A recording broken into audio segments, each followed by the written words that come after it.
வணக்கம் பிள்ளைகள். மாகாண கல்வி திணைக்களம் வடக்கு மாகாணத்தால 2026ஆம் ஆண்டு 11 மாணவர்களுக்குரிய இரண்டாம் தவணை பரீட்சை பார்த்து கொண்டிருக்கிறோம். அதுல பகுதி ஒன்று பார்த்து கொண்டிருக்கிறோம். பகுதி ஒன்றுல கடந்த கிளாஸ்ல நாங்கள் முதல் 10 கேள்விகளையும் செய்திருந்தோம். சரியா, முதல் 10 கேள்விகளையும் செய்திருந்தோம். இன்னைக்கு அதுல தொடர்ச்சியை நாங்க செய்ய போறோம். அப்ப 11வது கேள்வியை பாருங்க. 11வது கேள்வி ஒரு வெண்வரி படத்தை நிலற்றுக. சரியா, ஒரு வெண்வரி படத்தை நிலற்று சொல்லி வந்திருக்கு. அப்ப இதுல டி டேஷ், அந்த டேஷ் வந்து சின்னதா இருக்கு. என்ன பிள்ளை, டேஷ் வந்து சின்னதாக இருக்கு. அப்ப அதுல டேஷ் போட்டிருக்காங்க. அவங்களோட பேப்பர்ல பெரியாட்டி அதை பார்த்து கொடுங்க. முதலாவது வட்டம் வந்து பி, அடுத்தது வட்டம் வந்து கியூ. சரியா, இந்த இடத்துல அகிலத்தொடை இருக்கும், அகிலத்தொடை. அப்ப நாங்க இலட்ட வேண்டியது பி டேஷ் ஒன்றுக்கு கியூ, பி டேஷ் ஒன்றுக்கு கியூ. ஓகே தானே? இதான் கேள்வி, பி டேஷ் ஒன்றுக்கு கியூ. சரியா, டி டேஷ் ஒன்றிப்பு கியூ. ஒன்றிப்பு கேள்வியில வந்தாலே ஒரு லக் தான்.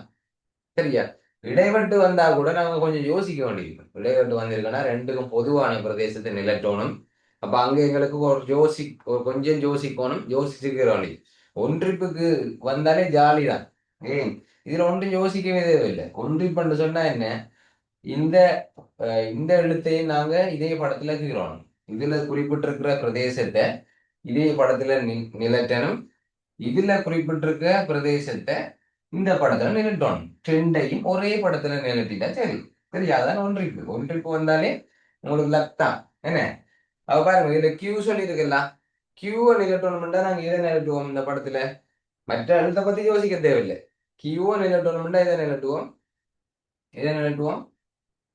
கியூவை நிலட்டு சொன்னா கியூ கொண்ட வட்டத்தை நிலட்டுவோம். சரியா, கியூவை நிலட்டு சொன்னா கியூ கொண்ட வட்டத்தை நிலட்டுவோம். அடுத்தது என்ன, பி இல்ல, B dash. B dash, B நிரப்பி. என்ன, நிரப்பி. பி டேஷ்னா பி நிரப்பி, அல்லது இன்னும் அழகான தமிழ்ல சொல்லணும்னா பி தவிர்ந்த.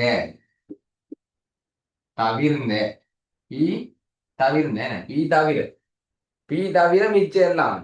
பி டேஷ்ன்னு சொன்னா பிய தவிர மிச்சம் எல்லாம்.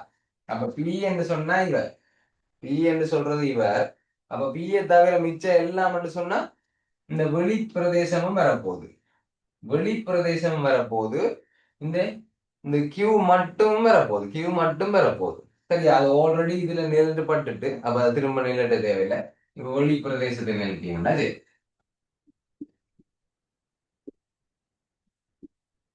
சரியா, ஓகே தானே?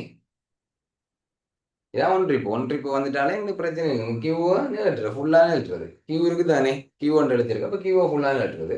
அடுத்தது பி டேஷ்ன்னு சொன்னா பிஏ தவிர. அப்ப பிஏ விட்டுட்டு மிச்சம் அவ்வளோதுன்னு நிலட்டும். ஓகே தானே? அப்ப இன்னொன்று புரிஞ்சிருப்பீங்க, பி என்ன, பி டேஷ் இடைவெட்டு கியூன்னு சொல்லி, பி டேஷ் இடைவெட்டு கியூ. பி, இது கியூ, பி டேஷ் இடைவெட்டு கியூ. பி டேஷ் இடைவெட்டு கியூன்னு சொன்னா இந்த ரெண்டு பிரதேசத்துக்கும் பொதுவான பிரதேசத்தை நிலட்டணும். சரி, இந்த ரெண்டு பிரதேசத்துக்கும் பொதுவான பிரதேசத்தை நிலட்டணும்டா பி டேஷ் என்று சொன்னா என்ன, பி டேஷ் என்று சொன்னா பியை தவிர மிச்சம் எல்லாம். சரி, பியை தவிர மிச்சம் எல்லாம் வேண்டா இந்த பகுதியும் நிலட்டுப்பட போகுது, வெளிப்பகுதியும் நிலட்டுப்பட போகுது. அடுத்தது பாருங்க, கியூ. கியூவை நிறுத்தணும்னு சொன்னா இந்த கியூவை பூரணமா நிறுத்தப்பட போகுது. சரியா, அப்ப ரெண்டு தடவை நிறுத்தப்படுறது யாரு, ரெண்டு தடவை நிறுத்தப்படுறது ரெண்டுக்கும் பொதுவான பிரதேசம் இவர். கியூ மட்டும், கியூ மட்டும் நிறுத்துவோம். சரியா, இதை இப்படி ஞாபகம் வச்சு கொள்ளலாம். இது விலங்குன்னு சொன்னா ஒரு எழுத்துக்கு டேஷ் வந்து இடைவெட்டு வந்தா, ஒரு எழுத்துக்கு டேஷ் வந்து இடைவெட்டு வந்தா மற்றவரை மட்டும் நிலற்றுறது. சரியா, கியூ மட்டும். சரியா, கியூ மட்டும் சொன்னா இதுக்குள்ள போறீங்க, இது பிக்குள்ளேயும் இருக்கு. இவர் மட்டும்தான் கியூ மட்டும். என்ன, கியூ மட்டும், கியூ மட்டும் என்றது. சரியா, இதுல பாருங்க கொஞ்சம் யோசிக்கிறேன் தானே, இதுல யோசிக்கவே தெரியும். நடுவில் ஒன்றிப்பு வந்துட்டா ஓகே, இவரை நிறுட்டுங்க ஃபுல்லா, கியூ ஃபுல்லா நிறுட்டுங்க. அங்கால என்ன சொல்லியிருக்கும், பி டேஷ் சொல்லியிருக்கிறா. அப்போ பியை விட்டு போட்டு மிச்சா அவ்வளோத்தையும் நிறுத்துவோம். விளங்கிச்சா? அடுத்த கேள்வி பார்ப்போமா? அடுத்த கேள்வி நிகழ்தகவு கேள்வி வந்திருக்கு பாருங்க. ஒரு பையில் ஒரு பையில் 5 சிவப்பு நிற பந்துகளும், சரியா, ஏனையவை நீல நிற பந்துகள் ஆகும். சரியா, ஏனையவை இப்போ உதாரணத்துக்கு இது ஒரு 15 பந்து இருக்குன்னு சொல்லி வைங்களேன். ஒரு பையில மொத்தமாக 15 பந்து இருக்கு. அப்ப 5 சிவப்புன்னு சொன்னா ஏனையவை நீலம் என்று சொன்னா ஏனையவை எத்தனையா இருக்கும்? ஏனையவை 10 இருக்கும். என்ன மொத்தம் 15 பந்துன்னு சொல்லியிருந்தா 5 சிவப்பு ஒன்று சொன்னா ஏனையவை 10 இருந்திருக்கும். சரியா? ஓகே, அங்கால போறோம். எழுமாறாக ஒரு பந்தை எடுக்கும்போது அது நீல நிறமாக இருப்பதற்குரிய நிகழ்தகவு 3/2. சரியா, நீல நிறமாக இருப்பதற்குரிய நிகழ்தகவு 3/2 என்று சொன்னா சிவப்பு நிறமாக இருப்பதற்குரிய நிகழ்தகவு எவ்வளவு? சிவப்பு நிறமாக இருப்பதற்குரிய நிகழ்தகவு எவ்வளவு?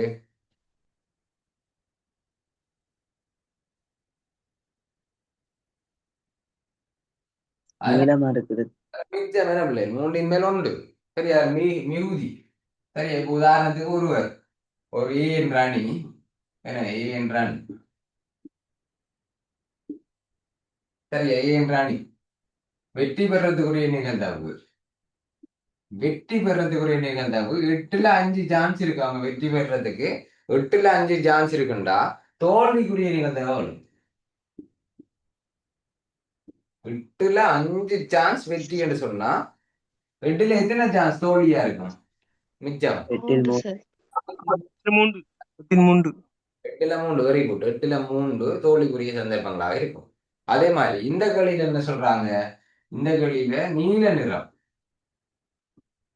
நீல நிறம் பெறப்படுவதற்குரிய நிகழ்தகவு 3/2.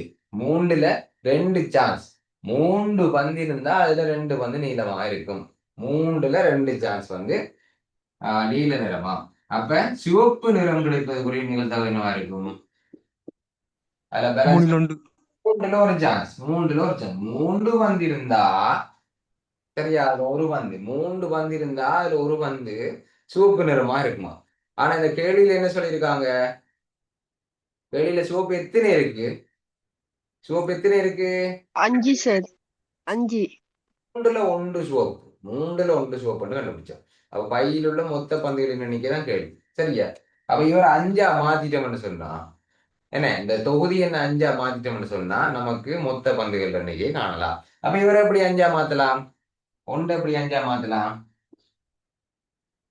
தொகுதி என்ன 5ஆல பெருக்கினா 5ஆ மாறும். ஆனா நாங்கள் தொகுதி எண்ணை எந்த நம்பரால இருக்கிறோமோ அதே இலக்கத்தால பகுதி எண்ணும் இருக்கும். சரியா, சமூக பின்னங்களை உருவாக்கணும்னு சொன்னா தொகுதி எண்ணை எந்த நம்பரால இருக்கிறோமோ அதே நம்பரால பகுதி எண்ணையும் இருக்கும். சரியா, அப்ப 1 தர 5 5 5 சிவப்பா வைக்கப்ப 5 சிவப்பு பந்துன்னு சொன்னா மொத்தம் கீழாய் 3 15. சரியா, அப்ப 15 பந்து மொத்தமாக இருந்தா அது 5 சிவப்பு பந்தா இருக்கும். சரியா, இப்ப கேள்வி மொத்த பந்துகளின் எண்ணிக்கை தானே. ஆகவே விடை என்ன? மொத்த பந்துகளின் எண்ணிக்கை 15. விளங்கினதா? திரும்ப சொல்றேன் வேகமா. நீ பாருங்க. ஓகே, சொல்றேன்.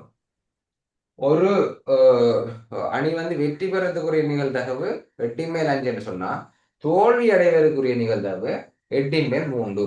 ஏனென்றா இவர பேலன்ஸ் 8ல் 5 கழிச்சா 3. அப்ப தோல்வி அடைகிறதுக்கு 3. அது மாதிரி ஒரு பையிலிருந்து நீல நிற பந்து கிடைக்கிறதுக்குரிய நிகழ்தகவு 3/2 சான்ஸ்ன்னு சொன்னா அப்ப மிகுதி எல்லாம் சிவப்பா தானே இருக்கும். சிவப்பும் நீளமும் தான் இருக்கு. சிவப்பு நீளம் தான் இருக்கு. அப்ப எடுத்தா சிவப்பு வரும், இல்லாட்டி எடுத்தா நீளம் வரும். அப்ப 3ல் 2 சான்ஸ் நீல நிறம் என்று சொன்னா பேலன்ஸா இருக்கு. 3ல் 1 சான்ஸ் சிவப்பு. 3ல் 1 தான் சிவப்பு. ஆனா இந்த 5 சிவப்புன்னு ஆல்ரெடி சொல்லிட்டாங்க. அப்ப ஒரு 5ஆ மாத்தணும்னா 5 அளவு இருக்கும். சரியா, அப்ப கீழே இருக்கிற வரையும் 5 அளவு இருக்கும். இப்ப பாருங்க, இந்த 15ல் 5க்கு அர்த்தம் என்ன? மொத்தமா 15 இருந்தா அதுல சிவப்பு 5ஆ இருக்கும். சரியா, அப்ப சிவப்பு 5 ஆல்ரெடி சொல்லிட்டாங்க. ஆகவே மொத்தம் 15. ஓகே தானே? விடை 15. சரி, அடுத்த கேள்வி பாருங்க. அடுத்த கேள்வி, உருவில் தரப்பட்டுள்ள தகவல்களுக்கு ஏற்ப நேர்கோடு ஏபியின் சமன்பாட்டை காண்க. சரியா, நேர்கோடு ஏபியில ஆள்கூறுகள் 2 ஆள்கூறுகளை தந்து போட்டு, சரி, 2 ஆள்கூறுகளை தந்து போட்டு இந்த கேள்வியை கேட்கலாம். சரியா, 2 புள்ளிகள்ல ஏபி என்ற 2 புள்ளிகள்ல 2 ஆள்கூறுகளை தந்து போட்டு இந்த கேள்விக்கு இருக்கலாம். அல்லது டிரெக்டா ஆள்கூறு தராம இப்படி வரைவு மூலம் நீங்களே கண்டுபிடிக்கிற மாதிரி என்ன வரைவுல இருந்து நீங்களே அந்த ஆள்கூறு கண்டுபிடிக்கிற மாதிரி கேள்வியே தரலாம். 2 டைப் கேள்வி தான் இதுல இருக்கு. என்ன பொறுத்த வரைக்கும் அதை விட இது ஈஸி. ஏன்னு சொன்னா இதுல வெட்டு துண்டு அவ தந்துட்டாங்க. என்ன வெட்டு துண்டு ஆல்ரெடி அவங்க தந்துட்டாங்க. அப்ப நம்ம காண தேவையில்லை. மற்ற மாதிரி நாங்க வெட்டு துண்டை காணும். சரியா? ஓகே. அதை சொல்லி தர முடியாது. கவனிங்கோ, இப்போ ஒரு வரைபடம் தரப்பட்டிருக்கு. இந்த வரைபட நேர்கோட்டோட சமன்பாடு எழுது. சரியா? இதுல எங்களுக்கு இந்த 2 புள்ளிகள் தரப்பட்டிருக்குது. இந்த ஏ என்று சொல்லி ஒரு புள்ளி, பி என்று சொல்லி ஒரு புள்ளி தரப்பட்டிருக்குது. சரியா? அப்ப முதல்ல படித்திறனை காணணும். படித்திறனை காணணும். அப்ப இந்த பி என்ற புள்ளியில ஆள்கூறு எழுதுவோம். ஆள்கூறு எழுதும் போது முதலாவதாக எக்ஸ் ஆள்கூறு எழுதணும். அதுக்கு அடுத்ததாக y ஆள்கூறு எழுதணும். முதலாவதாக எக்ஸ் ஆள்கூறு எழுதணும். அதுக்கு பிறகு y ஆள்கூறு எழுதணும். ஆள்கூறுண்டா என்ன? ஒரு புள்ளியில அமைவிடம் சொன்ன அட்ரஸ். சரியா? இப்போ உதாரணத்துக்கு வீட்டு அட்ரஸ் எழுத போனா வீட்டு நம்பரை முதலாவது படிக்கிறியா எழுதி வேலை செய்தா பாருங்களா? ஓகே. அப்ப ஒரு அட்ரஸ் வீட்டு சொல்ல போறோம்னு சொன்னா முதல்ல வீட்டு நம்பரை சொல்லுவோம், அப்புறம் ஒழுங்கையை சொல்லுவோம், அதுக்கப்புறம் ஊர், கிராமம், மாவட்டம். சரியா? அந்த ஓர்டர்ல தான் எழுதுவோமே தவிர மேலிருந்து எழுத மாட்டோம். சரியா? யாழ்ப்பாணம், அதுக்கப்புறம் 4ஆம் குறுக்கு தெரு, உங்களோட பெயர், நம்பர், அப்படி ஓர்டர் மாறி மாறி எல்லாம் எழுத மாட்டோம். அந்த மாதிரி தான் ஆள்கூறு எழுதுறதுக்கும் ஒரு ஓர்டர் இருக்கு. எக்ஸ் ஆள்கூறு எக்ஸ் அச்சுல இந்த புள்ளி எதுக்கு நேரா இருக்கு. எக்ஸ் அச்சுல இந்த புள்ளி, இந்த பி என்ற புள்ளி எதுக்கு நேரா இருக்கு? எக்ஸ் அச்சுல எந்த நம்பருக்கு நேரா இருக்கு? எக்ஸ் அச்சுல 4க்கு நேரா இருக்கு. சரியா? அது மாதிரி y அச்சுல படத்துல என்ன குறிச்சிருக்குல்ல 3. y அச்சுல எதுக்கு நேரா இருக்கு? இந்த பி என்ற புள்ளி y அச்சுல எதுக்கு நேரா இருக்கு? எதுக்கு நேரா இருக்கு? 3க்கு நேரா இருக்கு. என்ன? 3க்கு நேரா இருக்கு. அப்போ ஒரு புள்ளியில ஆள்குறை கண்டுபிடிச்சிட்டோம். 4,3. ஓகே. இனி ஏ என்ற புள்ளியில ஆள்குறை கண்டுபிடிப்போம். ஏ என்ற புள்ளி இங்க பாருங்க, இது உற்பத்தி, இந்த வரைபட உற்பத்தி. அதாவது எக்ஸ் அச்சிலையும் ஒரு 0, y அச்சிலும் ஒரு 0. அப்ப ஏட ஆள்குறை எழுத போறோம். முதலாவது எக்ஸ் ஆள்குறை எழுதுவோம். எக்ஸ் அச்சு இந்த கிடை அச்சு. அப்ப கிடையாக இந்த ஏ என்ற புள்ளி யாருக்கு நேரா இருக்கிறார்? யாருக்கு நேரா இருக்கிறார்? 0க்கு நேரா இருக்கிறார். நிலைக்குத்தாக யாருக்கு நேரா இருக்கிறார்? நிலைக்குத்தாக y அச்சில் யாருக்கு நேரா இருக்கிறார்? 2க்கு நேரா இருக்கிறார். ஓகே, முடிஞ்சு. கேள்வி முடிச்சு. Okay, very good. ஓகே, சரி. அப்ப பாருங்க, 2 புள்ளியில ஆள்குறை கண்டுபிடிச்சிட்டோம். 0,2 எக்ஸ் ஒய், அது மாதிரி 4,3 எக்ஸ் ஒய். ஓகேவா? 2 ஆள்குறைகளையும் கண்டுபிடிச்சிட்டோம். அப்ப படித்திறனை காண்றதுக்கு நாங்கள் ஒரு சமன்பாடு வச்சிருக்கோம். என்ன? y ஆள்குறிகளின் வித்தியாசத்தின் கீழ் எக்ஸ் ஆள்குறிகளின் வித்தியாசம். y ஆள்குறிகளின் வித்தியாசத்தின் கீழ் எக்ஸ் ஆள்குறிகளின் வித்தியாசம். அப்ப y-லிருந்து y-ய கழிப்போம். சரியா? y-லிருந்து y-ய கழிப்போம். அது உங்களோட இஷ்டம். இங்க y 3, இங்க y 2. அவ 3-லிருந்து 2 கழிக்கலாம், அல்லது 2-லிருந்து 3 கழிக்கலாம். சரியா? நேர்மறையில நல்ல பிராக்டிஸ் இருக்கிற பிள்ளைகளுக்கு எது இருந்தாலும் பிரச்சனை இல்லை. 2-லிருந்து 3 கழிச்சா -1, 3-லிருந்து 2 கழிச்சா +1. ஆனா இங்க 3-லிருந்து 2 கழிச்சா அதுக்கப்புறம் அதே ஓர்டர்ல தான் எக்ஸுக்கு 4-லிருந்து 0 கழிப்போம். மாறி கழிச்சிட்டீங்கடா. 2-லிருந்து நீங்க 3 கழிச்சா சொல்லுங்க, எக்ஸ்ல இதுல இருந்து கழிக்கணும். இப்ப 2-லிருந்து நீங்க 3 கழிச்சீங்கன்னு சொன்னா எக்ஸ்ல என்ன ஓர்டர்ல வரணும்? என்ன ஓர்டர்? 0-லிருந்து 4 கழிக்கணும். Very good. 0-லிருந்து 4 கழிக்கணும். சரி? அப்ப மேலே மைனஸ், கீழே மைனஸ், மைனஸ் இல்லாம போயிடும். எப்படி செஞ்சாலும் உண்டுதான். சரி, இலகுவான முறைய கையாளுங்க. சரி, நான் அப்ப பாருங்க, இந்த வையாகூர்ல இருந்து இந்த வையாகூரை கழிக்க போறேன். y1 minus y2. அப்ப பாருங்க, 3-லிருந்து 2 கழிப்போம். 3-லிருந்து 2 கழிப்போம். சரியா? 3-லிருந்து 2 கழிப்போம். கீழே அதுக்கப்புறம் எக்ஸ்ல-இருந்து எக்ஸ கழிக்கணும். x1 minus x2. எக்ஸ்ல-இருந்து எக்ஸ கழிக்கணும் தானே?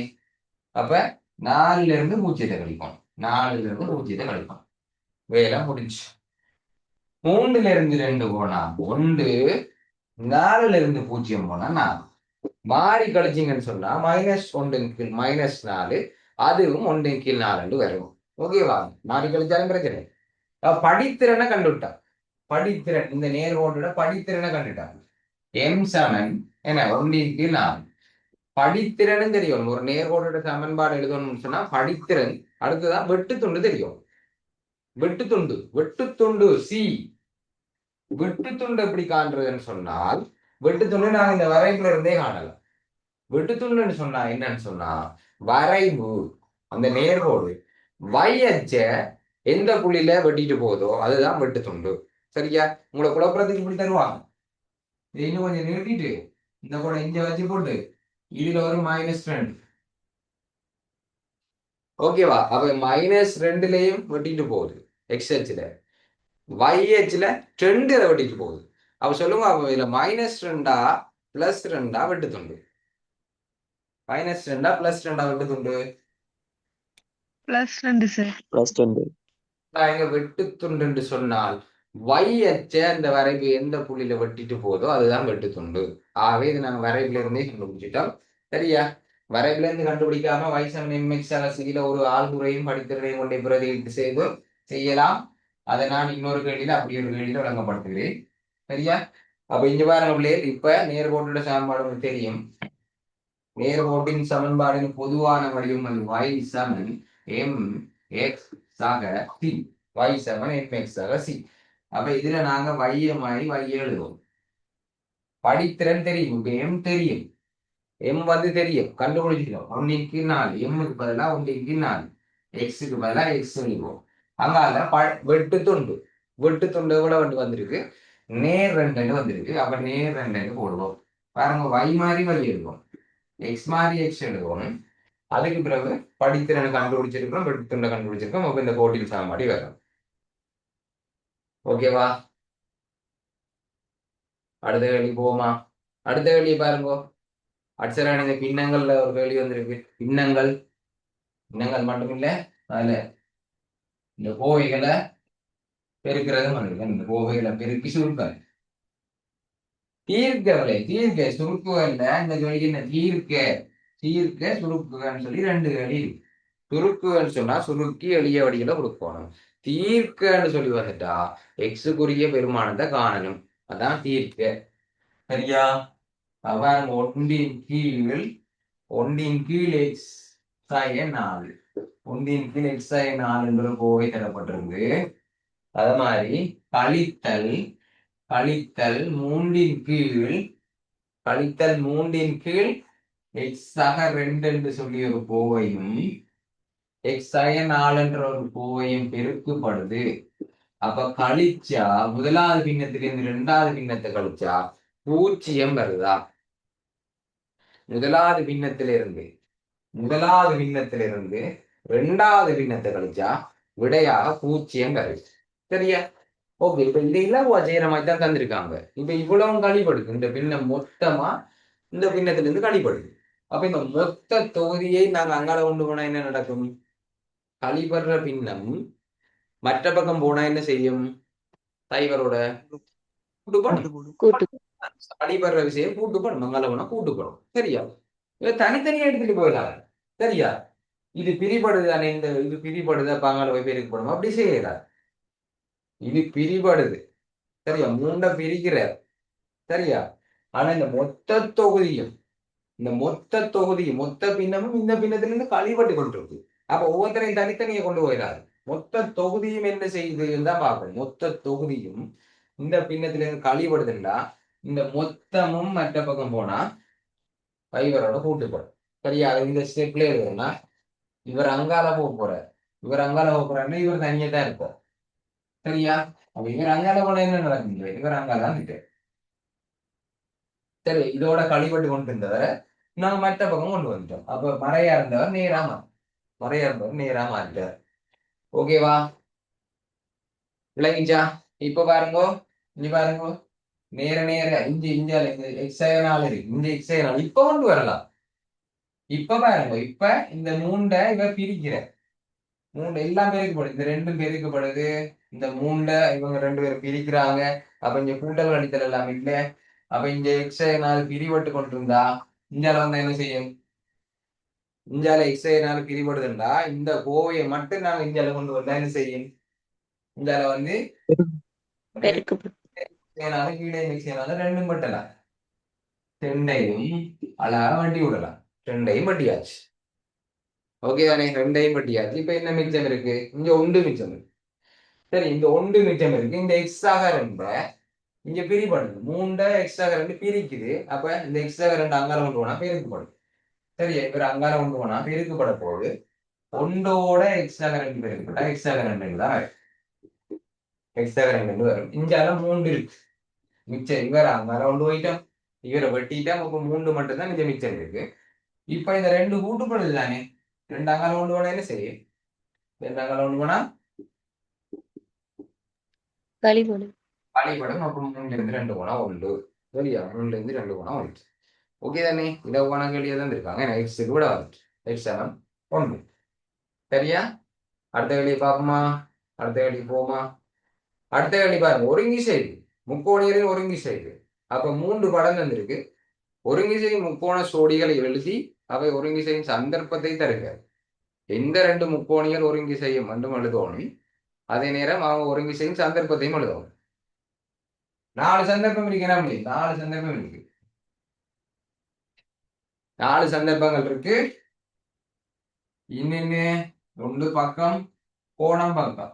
பக்கம் கோணம் பக்கம் இதெல்லாம் படிச்சிருக்கீங்க. ஆனா அந்த பக்கம் கோணம் பக்கத்துல இருக்கிற அந்த கோணம் அடைகோணமாக இருக்கும். ஒன்று படிச்சிருக்கீங்க விசேடமா. அடுத்ததாக படிச்சிருக்கீங்க கோணம் கோணம் பக்கம்.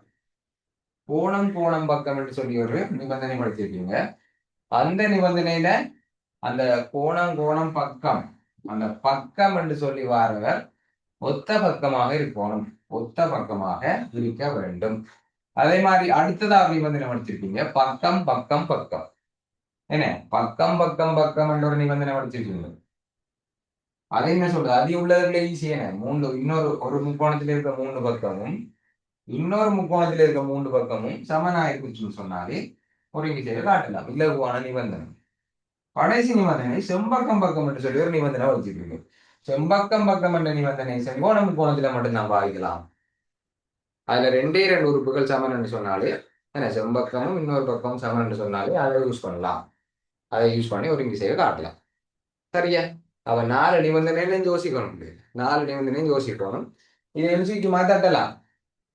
எம்சிக்கு மாதிரி தட்டலாம். என்ன பக்கம் கோணம் பக்கம் கோணம் கோணம் பக்கம் பக்கம் பக்கம் பக்கம் செம்பக்கம் பக்கம். சரியா? இப்படி யோசிப்போம். 4 நிபந்தனை இருக்கு. அப்ப இதுல இது பொருத்தம்ன்றதை முதல்ல யோசிப்போம். இது செங்கோண முக்கோணி இல்லை. சரி, அதுல தராத கோணத்தை கண்டுபிடிக்கும். என்ன இங்க பாருங்க 70 30 70 30 எத்தனை 100. ஒரு முக்கோணத்தின் 3 அகக்கோணத்தையும் கூட்டினா 180 வரும். அப்ப இந்த ரெண்டையும் கூட்டினா 100 மிச்சமா இருக்கிற இவர் எவ்வளவா இருப்பார்? 80 இருப்பார். சரியா? இத பாருங்க 80 30 110 110. அப்ப மொத்தம் 180 வரும்டா. இவர் எவ்வளவா இருப்பார்? 70 இருப்பார். சரியா? இத பாருங்க 80 70 சொல்லுவீங்க. அப்ப 80 70 150 150 பேலன்ஸா இருக்கிறவர்களா இருப்பார்? இவரோட இருப்பார் பாகையா இருப்பார். 20 பாகையா இருப்பார். இப்ப இதை வச்சே நீங்க கண்டுபிடிச்சிருப்பீங்க. இதை வச்சு இங்க பாருங்க 70 80 30 70 80 30 இது 70 பிளே ஆகிடுச்சு 30 வரும். இடத்துல 30 வரணும். 30. Okay okay sir thank you. 30 150 என்ன 70 80 150. அப்ப 150 சொன்னா 180 இருந்து 150 கழிச்சா இது 30. அப்ப எல்லா கோணங்களும் சமனா இருக்கு. அப்ப கோணங்களை வச்சு நாங்க தட்டு இல்லாது. சரியா? எல்லா கோணங்களும் சமனா இருக்கு. அப்ப கோணங்களை வச்சு முக்கோணிய கண்டுபிடிக்க இல்லாது. இப்ப இதுக்கு வாங்க. இங்க பாருங்க செங்கோண முக்கோணி இல்லை. இந்த மூன்று முக்கோணமே செங்கோண முக்கோணி இல்லை. அப்ப செம்பக்கம் பக்கம் என்ற நிபந்தனை வச்சு ஒருங்கிசைவை செய்ய காட்ட முடியாது. சரியா? அடுத்தது பக்கம் பக்கம் பக்கம்டா மூன்று பக்கத்தையும் பத்தி கதைச்சிருவோம். மூன்றாம் பக்கத்தை நாங்க சமன்னு காட்டல. ஏன்னா இரு பக்கம் முக்கோணியா இருந்தா ஒரு ரெண்டு கோணங்கள் சமனா இருந்தா ரெண்டு பக்கங்கள் சமனா இருக்கும். அதை வச்சு இதை இன்னொரு பக்கத்தையும் பத்தி தொடர்பை யோசிக்கலாம். ஆனா இங்க மூன்றாம் பக்கத்தை பத்தி ஒன்றுமே கதைக்கிறது. சரியா? அப்ப இவரும் தெரியவரா இப்ப இந்த ரெண்டுல இது பொருத்தம் என்றதான் யோசிக்க போறோம். கோணம் கோணம் பக்கமா இல்ல பக்கம் கோணம் பக்கமா? இந்த ரெண்டு நிபந்தனையிலையும் ஒரு கண்டிஷன் இருக்கு. ரெண்டுலயுமே ஒரு கண்டிஷன் இருக்கு. ஏன்னா இந்த பக்கம் கோணம் பக்கத்துல இந்த கோணம் வந்து அடை கோணமா இருக்கும். அதான் அடை கோணம் சொன்னா நாங்க இப்ப சமநண்டு காட்ட போற இன்னொரு முக்கோணியோட சமநண்டு காட்ட போற அந்த ரெண்டு பக்கத்துக்கும் நடுவுல இருக்கணும் அந்த கோணம். ரெண்டு பக்கத்துக்கு நடுவுல இருக்கணும் அந்த கோணம். இந்த அடை கோணம் இந்த உறுப்பு இந்த ரெண்டுக்கு நடுவுல இருக்கும். சரியா? வேற இடங்கள்ல இருந்தா அது செட் ஆகாது. சரி, இப்ப பாருங்க, உதாரணத்துக்கு இந்த பக்கம் இதுல ஒரு கோடு போட்டிருக்கு பாருங்க. இதுல ஒரு கோடு போட்டிருக்கு, இதுலயும் ஒரு கோடு போட்டிருக்கு. ஓகே, இந்த ரெண்டும் சமம். அது மாதிரி இதுல ரெண்டு கோடு போட்டிருக்கு, இதுல ரெண்டு கோடு போட்டிருக்கு. இந்த ரெண்டும் சமம். அந்த ரெண்டும் அடைக்கப்படுற கோணம், இந்த ரெண்டாலே அடைக்கப்படுற கோணம் 30. இங்க இந்த ரெண்டாலையும் அடைக்கப்படுற கோணம் 70. அப்ப அடை கோணம் பொருந்தல்ல. சரி, அது இந்த ரெண்டு முக்கோணத்தையும் பாருங்க. இந்த ரெண்டு முக்கோணத்தை இங்க பாருங்க. இந்த பக்கமும் சமம். ஓகே, அது மாதிரி இந்த பக்கம் சமன். எதை வச்சு கண்டுபிடிக்கிறோம்? இது டபுள் லைன் அடிச்சிருக்கு, இல்ல டபுள் லைன் அடிச்சிருக்கு. அதுல அர்த்தம் என்ன? இந்த ரெண்டும் சமன். அது மாதிரி இந்த ரெண்டும் சமன். இந்த ரெண்டுக்கு நடுவில் என்ன கோணம் இருக்கு? சமன் காட்டுற இந்த ரெண்டுக்கும் அடைகோணம் என்ன? அடைகோணம் 30 என்ன? அடைகோணம் 30. இஞ்சையும் என்ன யாருக்கு? சமன் காட்டுற இந்த ரெண்டு பக்கத்துக்கு நடுவுல அடைகோணம் 30 ஆகுது. முக்கோணி ஏபிசி விடை என்ன? விடையில் ஒன்படி விடை முக்கோணி ஏபிசி கமா இவர பேர் என்ன? முக்கோணி XYZ. எந்த ரெண்டு முக்கோணமும் ஒருங்கி சேவனை காட்டி எந்த நிபந்தனையில ஒருங்கி சேவனை காட்டுன்னு எழுதலாம். அப்ப என்ன புள்ளி? பக்கம் கோணம் பக்கம் என்ற நிபந்தனை. பக்கம் கோணம் பக்கம் என்ற நிபந்தனையில ஒருங்கி சேவு. சரியா? ஓகே, விளங்கினதா? ஓகே, கோணம் கோணம் பக்கம் வரும். பக்கம் இந்த ரெண்டு கோணம் சமம். சரி, இந்த ரெண்டு கோணம் சமம். அது மாதிரி இன்னொரு கோணம் எடுக்கலாம். இந்த ரெண்டு கோணம் சமன். அப்ப இன்னொரு பக்கம் சமன். அதே ஒத்த பக்கம் சொன்னா 80க்கு எதிரில் ஒரு லைன் இருக்கு. 80க்கு எதிரில் இருக்கிற கோணம் ஒரு லைன் இருக்கு. அதே மாதிரி பாருங்க, 80க்கு எதிரில் இருக்கிற ஒரு லைன் தான் இருக்கு. இதுதான் நாங்க ஒத்த பக்கம் சொல்லுவோம். சரியா? ஒத்த பக்கமாக இருக்கும். ரெண்டும் ஸ்பெஷல் கண்டிஷன். ஒத்த பக்கமா இருக்கும். ஓகே தானே? அது மாதிரி பாருங்க, 70க்கு எதிரில் இருக்கிற கோணம் 70க்கு எதிரில் இருக்கிற பக்கம் டபுள் லைன் தெரியும். 70க்கு எதிரில் இருக்கிற பக்கம் அது மாதிரி 70க்கு எதிரில் இருக்கிற பக்கம் டபுள் லைன் ஒத்த பக்கமாக இருக்கு. அப்ப கோணம் பக்கம் முக்கோணியை சரியா போட்டுட்டு கோணம் பக்கம் என்ன நிபந்தனைக்கு ஒரு விஷயம். மிகுதி கோணத்தை காணுங்கோ. இப்படி ஒரு கேள்வி வந்தா 2 கோணம் தான் தந்திருந்தா 180 வச்சுக்கொண்டு மிகுதி கோணத்தை காணுங்கோ கண்டிங்கன்னு சொன்னா இந்த கேள்வியை உங்களுக்கு இலவா செய்யலாம். அடுத்த கேள்வி போவோமா? அடுத்த கேள்வி பாருங்க. 16வது தரப்பட்ட உருவில் சம பரப்பளவுடைய இரு முக்கோணிகளை பெயரிடுக. பாருங்க, இதுல ஒரு படம் ஒன்று தந்திருக்க. அதுதான் நான் இவ்வளவு நேரம் இதுல கீறி வச்சிருக்கிறேன். இந்த படத்தை பாருங்க. 11ஆம் ஆண்டுல ஒரு பாடம் படிச்சாங்க. என்னது? முதலாம் தவணையில கடைசி பாடம். சமாந்திர கோடுகளுக்கு இடையில உள்ள தல உருவங்கள். என்ற பாடம் படிச்சிருக்குங்க. சரியா? சமாந்திர கோடுகளுக்கு இடையில உருகிற முக்கோணி இணையரம் தொடர்பா படிச்சிருக்குங்க. ஒரே அடி பேபி என்பது ஒரே அடியிலையும் ஒரே 2 சமாந்திர கோடுகளுக்கும் இடையில வேற சமாந்திரம் இருக்கணும். இந்த கோடு சமாந்திரம் தரப்பட்டிருக்கு. சரி, இந்த கோடு சமாந்திரம் தரப்பட்டிருக்கு. அப்ப ஏபி என்ற அடியை வச்சுக்கொண்டு இன்னொரு ஏபிசி என்ற ஒரு முக்கோணத்தை உருவாக்கு. சரி, அது மாதிரி ஏபி என்ற அடியை வச்சுக்கொண்டு ஏபிடி என்ற ஒரு முக்கோணத்தை உருவாக்குறோம். சரியா? அப்ப என்ன அந்த தேட்டம் சொல்லுது? அதுல 3 தேட்டம் படிச்சிருப்பீங்க. 3ஐயும் இப்ப ஞாபகப்படுத்தல, ஒன்றை மட்டும் சொல்றேன். ஒரே அடியிலையும் ஏபி என்ற ஒரே அடியிலையும் ஒரே 2 சமாந்தர கோடுகளுக்கும் இடையிலே உள்ள முக்கோணிகளின் பரப்பளவு சமன். சரியா? அப்ப அதைத்தான் நாங்க முதல்ல தேடல். ஒரே அடியிலையும் ஒரே 2 சமாந்தர கோடுகளுக்கும் இடையில இருக்க முக்கோணிகளை பார்ப்போம் இருக்குதாண்டு. இப்போ உதாரணத்துக்கு டிசி எடுத்துக்கொள்வோம். டிசியில ஒரே ஒரு முக்கோணி தான் இருக்கு. டிசி அடியாக கொண்ட ஒரே ஒரு முக்கோணி தான் இருக்கு, டிசி. அப்ப இன்னொரு முக்கோணி இல்லை, அப்ப அது சரி வராது. சரியா? அது மாதிரி பாருங்க, இப்ப சிஜி எடுத்தீங்கன்னா சிஜி அடியா எடுத்தீங்கன்னா சிஜிலையும் சிஜிபி என்று சொல்லி ஒரு முக்கோணி இருக்கு, வேற முக்கோணி இல்லை. அப்ப அதுவும் சரியா வராது. சரியா? அப்ப இந்த தேற்றத்தை வச்சு இந்த கேள்வி செய்யலாது. மேலையும் பாருங்க, மேல பாத்தீங்கன்னு சொன்னாலும் அதே மாதிரி 2 முக்கோணத்துக்கு ஒரே அடியில 2 முக்கோணிகள் வரையப்படவில்லை. சரியா? மேல பாருங்க, ஒவ்வொன்றையும் பாருங்க, இதை செக் பண்ணி பாருங்க, இல்ல. இவரை செக் பண்ணி பாருங்க, இல்ல. அல்லது ஏபியை செக் பண்ணி பாருங்க, இல்ல. தலைகீழாக அவுட் பேப்பரை ரொட்டேட் பண்ணி பாக்குறது தானே. அப்ப இது இணையகரங்கள் தொடர்பாக ஒரு பாடம் எடுத்தீங்க. இணையகரங்கள் பார்ட் 1 பார்ட் 2 அப்படின்னு சொல்லி 10ஆம் ஆண்டுல படிச்சிருக்கீங்க. இணையகரம் பார்ட் 1 பார்ட் 2. அதுல இணையகரத்தின் பண்புகள் பகுதி 1, இணையகரம் பகுதி 1 பாடத்துல இணையகரத்தின பண்புகள் படிச்சிருக்கீங்க. அது என்ன சொல்லுது? இணையகரத்தின் முதல்ல இணையகரம் என்று சொன்னா என்ன? எதிர் சோடி பக்கங்கள் சமாந்தரமாயிருக்கிற நாற்பக்கள். நாற்பக்கள 4 பக்கம் உள்ள உருவத்தை நாற்பக்கம்னு சொல்லுவோம். இந்த நாற்பக்கள்ல எதிர்பக்கங்கள் சமாந்தரமாக இருக்கிற நாற்பக்களை இணையகரம் சொல்லுவோம். சரியா? அப்ப இணையகரத்தின் மூளை விட்டம், அவர் இணையகரமாக இருந்தா அவர் ஒரு பண்பு என்ன? இணையகரத்தில மூளை விட்டம் அதுல பரப்பளவை இரு சம கூறிடும். உதாரணத்துக்கு இந்த இணையகரம் 100 சென்டிமீட்டர் வர்க்கமாக இருந்தா மேல இருக்கிற முக்கோணம் எவ்வளவா இருக்கும், கீழே இருக்கிற முக்கோணத்துல பரப்பளவு எவ்வளவா இருக்கும் சொல்லுங்க ஆகும். மொத்தமா 100 சொன்னா மேல் முக்கோணம் கீழ் முக்கோணம் பரப்பளவுகள் என்னென்னவா இருக்கும்? 50 50.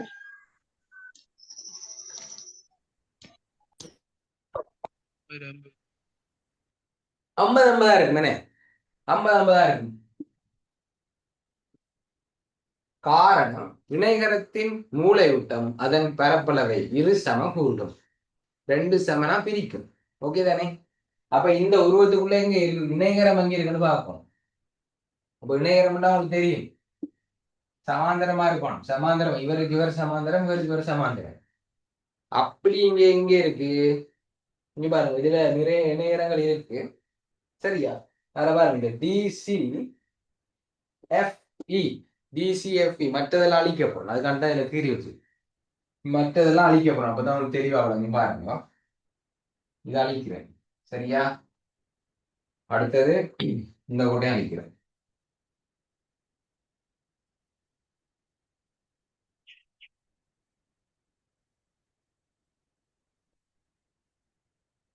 ஓகேவா? இப்படி யோசிக்கணும் இல்லையா? அந்த படத்துக்குள்ள எங்க இணையரம் இருக்கும், தேடி பார்க்கணும், யோசிப்போம்.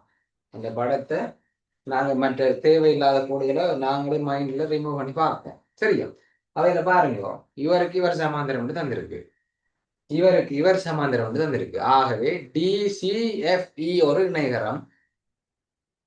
அப்ப இந்த இசி என்ற கூட ஒரு மூளை விட்டம். அப்ப இணைகரத்தின் மூளை விட்டமான பரப்பளவை இரு சமூகம் என்ற ஒரு தேட்டம் இருக்கு, இணைகரத்தின் பண்புகள். ஆகவே இந்த பரப்பளவு, இந்த முக்கோணத்தில பரப்பளவு, இந்த முக்கோணத்தில பரப்பளவு சமனாக இருக்கும். அப்ப இதில் கேட்கப்பட்ட கேள்வி, இந்த உருவத்துக்குள்ள இருக்கிற சமமான 2 முக்கோணிகளை பெயரிடுக. சரி, அப்ப விட என்ன?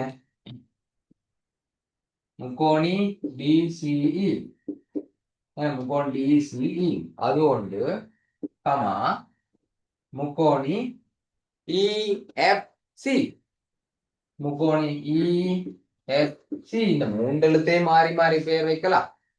இப்ப இந்த முக்கோணத்துக்கு இசிஎஃப் சொல்லலாம், இசிஎஃப் சொல்லலாம்.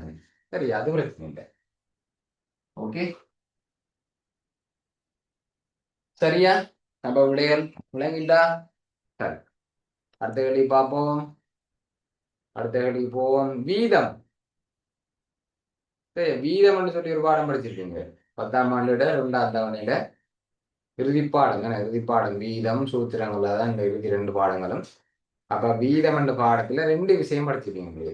2 விஷயம் படிச்சிருக்கீங்க. ஒன்று கதிசமன் தூரத்தின் கீழ் நேரம், அதை வச்சுக்கொண்டு சராசரி கதி படிச்சிருப்பீங்க.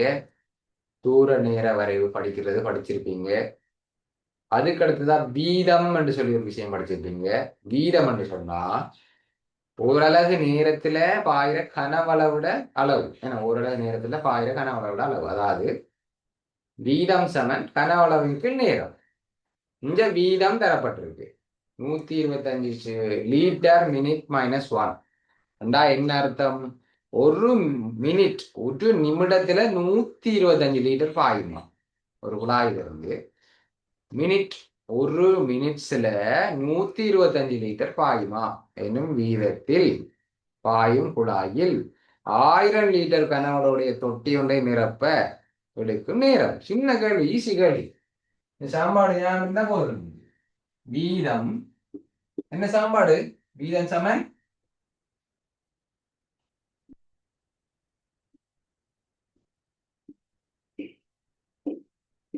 வீதம் சமன் கனவளவுக்கு நேரம். Okay, very good. ஓகே, கவி சரியா? வீதம் சமன் கனவளவுக்கு நேரம். அப்ப வீதம் எவ்வளவு தந்திருக்கு? வீதம் எவ்வளவு தந்திருக்கு? வீதம் 125 தந்திருக்கா? 125 விளையாடினா சொல்லுங்களா? 125. ஓகே, வீதம் 125. கனவளவு எவ்வளவு தந்திருக்கு? கனவளவு 1000 லிட்டர். 1000 லிட்டர். சரியா? நேரம் தெரியாது. நேரம் தெரியாது. டி என்று போடுங்க. டைம் நேரம் தெரியாது. டி என்று போடுங்க. டி என்ன? அப்ப இங்க பாருங்க, இந்த டி பிரிபடுது. இந்த 1000 பிரிக்கிற பங்கால போனா 125 பேர் இருக்கும். 125 டி என்று வரும். சரியா? இனி 125 டீயோட பெருக்கப்பட்டா அவர் மற்றவங்க கீழே வந்து என்ன செய்வார்? அவர் பிரிப்படுத்தார். என்ன 125 டி ரெண்டு வரப்போ டி அங்கலவனா 125 டி, பிறகு 125 இந்தியாவில் வந்து பிரிப்படும். ஆகவே டி சமன் 1000 கீழ் 125 வருது. இவரை இஞ்ச மாத்திரம், இவரை இஞ்ச மாத்திரம். அப்ப உங்களுக்கு தெரியும், இது ஆல்ரெடி பிரிச்சு பழகினார்கள். 125 1000க்குள்ள எத்தனை 125 இருக்கு? எத்தனை இருக்கு? அல்ல பிள்ளைகள் 5ஆல வெட்டுவோம். மேல எங்கன்னா 5ஆல வெட்டுங்கோ. 5ஆல வெட்டி செய்யலாம். 125 வெட்டினா ஒரு முறை 1000க்குள்ள எத்தனை 125 இருக்கு? 8. சரி, இப்ப அழக சொல்லுங்க பார்ப்போம். 8 வந்திருக்கு. நேரம் 8 வந்திருக்கு. 8 செகண்டா, நிமிடமா, மணித்தியாலமா? 8 செகண்டா, நிமிடமா, மணித்தியாலமா? நிமிடம். ஏன் வீதம் வந்து லீட்டர் பர் மினிட்ல இருந்து இருக்கு. Litre per minute. இவர் வந்து லிட்டர். சரியா? இவர் வந்து லிட்டர்ல இருக்கு. அப்ப கணக்கை யோசிக்க தேவையில்லை. லிட்டர் மட்டும் நேரம் வந்து மினிட்ல வரும். நேரம் வந்து நிமிடத்துல வரப்போகுது. 8 நிமிடம். இடைவெளி 8 நிமிடம். சரியா? கதி என்று சொன்னாதான் எங்களுக்கு இப்போ தூரத்தை கிலோமீட்டர்ல சொன்னா நேரத்தை நாங்க பிரதிகிடக்குள்ள ஹவர்ல பிரதிக்கிறோம். Kilometre per hour. தூரத்தை மீட்டர்ல இருந்தா நேரத்தை என்னத்துல பிரதியிடுவோம்? நேரத்தை என்னத்துல பிரதியிடுவோம்? என்னத்துக்கு மாற்றுவோம்? செகண்ட். அதே மாதிரி kilometre per hour. Kilometre per ஹவரை மீட்டர் செகண்ட் -1க்கு மாற்ற வேண்டிய நிலையில் இருக்கும். கிலோமீட்டர் பர் ஹவரை மீட்டர் செகண்ட் -1க்கு மாற்றணும்னா 1000 கீழ் 3600 பெருக்குவோம். 1000 கீழ் 3600 பெருக்குவோம். உதாரணத்துக்கு 72 கிலோமீட்டர் பர் ஹவர். 72 கிலோமீட்டர் ஹவரை மீட்டர் செகண்டுக்கு -1க்கு மாற்றணும்னா 1000 கீழ் 3600 பெருக்கும். என்ன? அப்ப இந்த 2 0 2 0 36 22 2 முறை அப்ப 20 20 மீட்டர் செகண்ட் -1க்கு மாற்று. அதே மாதிரி மீட்டர் செகண்ட் -1 திரும்ப கிலோமீட்டர் பர் ஹவருக்கு மாற்றிருந்தா இதே அவரால் பிரிச்சு விட்டா சரி 1000 3600 பிரிச்சு விடும். இப்படி அழகு மாற்றங்கள் நாங்க கதியில தான் செய்வோம். கதி தொடர்பான வினாக்கள்ல செய்வோம். வீதத்துக்கு ஒரு பிரச்சனையும் இல்லை. போடுறது அப்படியே போடுறது. பெரும்பாலான வேலைகளை அப்படியே போட்டு ஈஸியா செய்யக்கூடிய மாதிரி இருக்கு. ஓகே தானே? சரி, அந்த மாதிரி கேள்வியில வரக்குள்ள பார்ப்போம். வரக்குள்ள பார்ப்போம். ஓகே. 18ஆவது பாருங்க. 18ஆவது அரியம். அரியம் ஒன்று தரப்பட்டிருக்கு. அதுல தரப்பட்டுள்ள செவ்வான முக்கோண ஐயத்தின் ஒரு செவ்வக முகம் தரப்பட்டுள்ளது. மொத்தம் 3 முகங்கள் இருக்கு. செவ்வக முகங்கள் 3ம் முக்கோண முகங்கள் 2 இருக்கு. செவ்வக முகம் 3ம் முக்கோண முகம் 2 இருக்கு.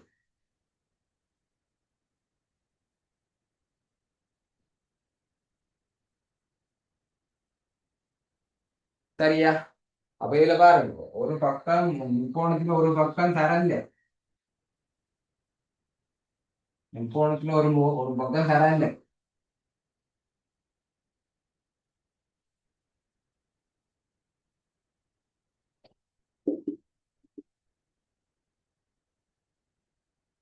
சரியா?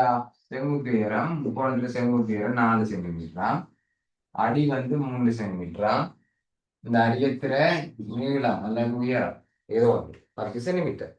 ஒன்று தந்துட்டாங்க 3ம் 10. 3ம் 10 யார் தெரியுமா? கீழே இருக்கிறார். என்ன பிள்ளை? கீழே அரியம் என்று சொன்னா இப்படி அரியம் இப்படி ஒரு பக்கம் இருக்க போகுது. ஒரு வீட்டோட கூரைமா யோசிச்சுக்கணும். வீட்டோட கூரைன்னு சொன்னா கூரை ஒரு பக்கம் இப்படி போகும், மற்ற பக்கம் இப்படி போகும். கீழே ஒரு செவ்வகம் இருக்கு. ஏன்னா கீழே ஒரு செவ்வகம் இருக்கு. அப்ப மொத்தமா 3 செவ்வகங்கள் இருக்கு. அப்ப இந்த கீழே கீழே இருக்கிற செவ்வகம் மொத்தம் அவங்க தந்துட்டாங்க. என்ன 3ம் 10ம் தந்துட்டாங்க. 3ம் 10ம் தந்துட்டாங்க. அப்ப நாங்க மேல இந்த ரெண்டு ரெண்டு கரையிலையும் இருக்கிற கூரையில 2 கரையிலையும் இருக்கிற செவ்வகத்தை தான் நாங்க போடப்போம். அப்ப அதுக்கு எங்களுக்கு தெரியணும். ஒன்று தெரியும் பாருங்க, இந்த செங்குத்தா இருக்கு, இப்படி ஒரு பக்கம் இருக்கு பாருங்க. இந்த இருக்கு இந்த செவ்வகம் பின்பக்கம் இருக்கு. இந்த செவ்வகத்துல நீள ஆகலங்க எங்களுக்கு தெரியும். இந்த செவ்வகத்துல நீள ஆகலம் தெரியும். என்ன அகலம் 4, நீளம் இது 10ன்னு சொன்னா இது 10ன்னா இது எவ்வளவு? இது எவ்வளவு? இது எவ்வளவு? இது 10ன்னு சொன்னா இவரும் 10 இருப்பார், இவரும் 10 இருப்பார். Okay, very good. அப்ப இன்னொன்று தெரியும், இன்னொரு செவ்வகம் 4ம் 10 இருக்கு.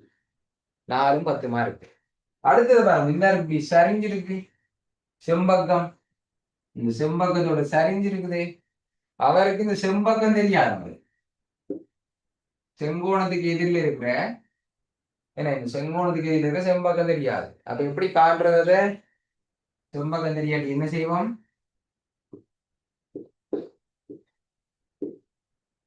பைதகரஸ் தேற்றம். என்ன பிள்ளை? பைதகரஸ் தேற்றம். செங்கோணத்துக்கு எதிரில் இருக்கிற செம்பக்கம். பைதகரஸ் தேற்றம் என்ன சொல்றது? செம்பக்கத்தின் வர்க்கம். செம்பக்கத்தின் வர்க்கம் என்னத்துக்கு சமனா இருக்கும்? மற்றைய 2 பக்கங்களின்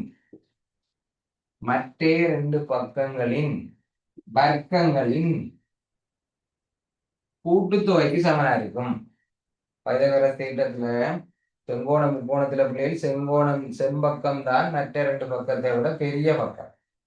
செம்பக்கம் தான் மற்ற 2 பக்கத்தை விட எப்பவுமே பெரிதாக இருக்கும். செம்பக்கத்துல வர்க்கம் மற்ற 2 வர்க்கங்களோட கூட்டுத்தொகைக்கு சமனா இருக்கும் பைதகரஸ் தேற்றம். அவை x வர்க்கம் சமன் 4 வர்க்கம் 16, 9 3 வர்க்கம் 9. அவை x வர்க்கம் சமன் 25. வர்க்கத்தை இல்லாமல் 2 பக்கம் என்ன செய்யணும்? வர்க்கத்தை இல்லாமல் 2 பக்கம் என்ன செய்யணும்? வர்க்கமூலம் எடுக்கணும். வர்க்கமூலம் எடுக்கணும். இங்க நீளங்கள் எல்லாம் எப்பவுமே நேர்பெருமானமா தானே இருக்கும். நீளங்கள் நேர்பெருமானமாக இருக்கும். வர்க்கமூலம் 25 கூட என்ன? பாருங்க, இங்க வர்க்கமூலம் மட்டுப்பட்டு எக்ஸ் என்று வரும். சரியா? வர்க்கமூலம் 25 கூட என்ன? 5. ஆக 5 சென்டிமீட்டர். அப்ப இவர் 5. இப்ப இந்த சைடையும் கண்டுபிடிச்சோம். இவர் 5, இவர் 10, அவை 3ஆம் பக்கம். இவர் 5, இவர் 10. எல்லாத்துக்கும் சென்டிமீட்டர் போடுவீங்க. சென்டிமீட்டர். விளங்கினதா? இலவான கேள்வி. என்ன இலவான கேள்வி? ஆனால் இதுல பைதகரஸ் தேற்றம் வந்து செம்பக்கத்தை காண வேண்டி இருக்கு. பெரிய செம்பக்கத்தை காண வேண்டி இருக்கு. ஓகே, சரி, அடுத்த கேள்வி போம். அடுத்த கேள்வி 19ஆவது கேள்வி. 19ஆவது கேள்வி பாருங்க.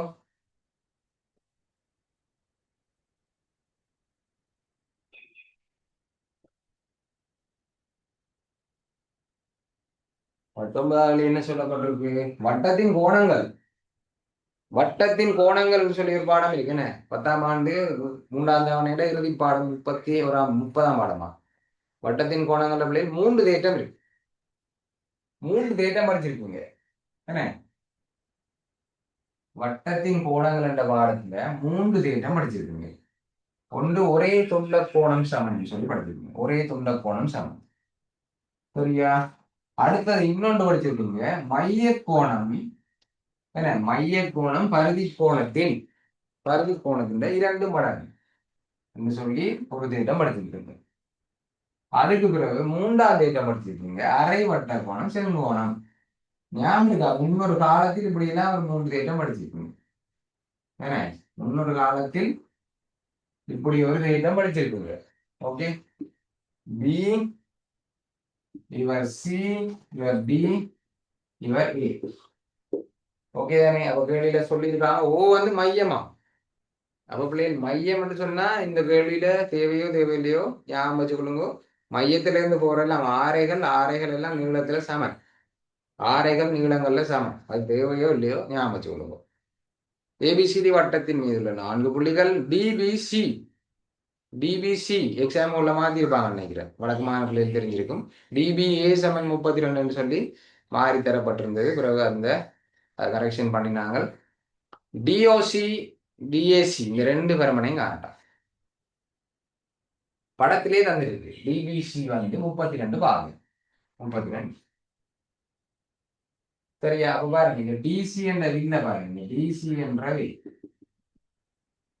சரியா இந்த பிசி என்ற வில்லில இருந்துதான் சரி அந்த 3 கோணங்களும் உருவாது பிசி என்ற வில்லுல 2 முனையிலையும் 2 விரலையும் வச்சு கொள்வோம் எங்க போய் சந்திக்குது கோட்டின் வழியே டிராவல் பண்ணுவோம் எங்க போய் சந்திக்குது இங்க 32 சந்திக்குது அது மாதிரி இந்த பக்கம் டிராவல் பண்ணி பாருங்க இந்த பக்கம்னா இங்க சந்திக்குது ஒரே துண்ட கோணம் என்று சொல்றது வரட்டான் உங்களா படிச்சிருக்கீங்க ஒரே துண்டால ஒரு இடத்துல எதிரமைக்கப்படுற கோணம் எக்ஸா இருந்தா அதே துண்டால வேற பரிதியில வேறொரு இடத்துல உருவாகிறதும் எக்ஸ் ஆயிருக்கு அப்ப இவர் 32 எவ்வளவு 32 32 32 வாரு ஒரே துண்ட கோணம்ன்றதை வச்சு கண்டுபிடிச்சோம் ஒரே துண்ட கோணம் என்றதை வச்சு கண்டுபிடிச்சு செகண்ட் பார்ட்டா இருந்தா இந்த காரணம் முக்கியம் ஒருங்கு இசைவு கேள்வி எல்லாம் வரும் நிறுவல் கேள்வியில செகண்ட் பார்ட்ல இந்த கேள்வி செய்யறோம்னு சொன்னா